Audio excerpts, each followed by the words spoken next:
போலீஸ்காரங்களுக்கு முதல்ல சந்தேகம் வந்தது. இந்த சம்பவத்த நடத்தி இருக்கிறது காலேஜ்ல இருக்க யாரோ தான், அதாவது அண்ணா யுனிவர்சிட்டியில இருக்க யாரோ தான் இத பண்ணியிருக்காங்க அப்படின்னு சந்தேகப்பட்டிருக்காங்க. இத தாண்டி போனா அத சுத்தி இருக்க யாரோ பண்ணியிருக்கக்கூடிய வாய்ப்பு இருக்கு. ஏன்னா ஈஸியா அண்ணா யுனிவர்சிட்டிக்குள்ள போயிருக்காங்க அப்படின்றது அவங்க அந்த சந்தேகத்துல ரொம்ப உன்னிப்பா இருந்திருக்காங்க. அப்போ அண்ணா யுனிவர்சிட்டிக்குள்ள இருக்க சிசிடிவி கேமராக்களை நம்ம ஆராய்ச்சி பார்க்கலாம்.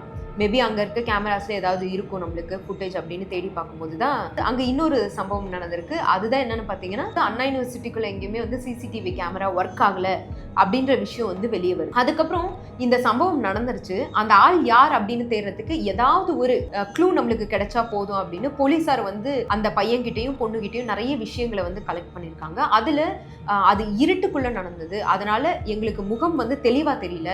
ஆனா அவரு நீல நிற டிஷர்ட் போட்டிருந்தாரு அப்படின்னு அவங்க 2 பேருமே கன்ஃபார்ம் பண்ணியிருக்காங்க.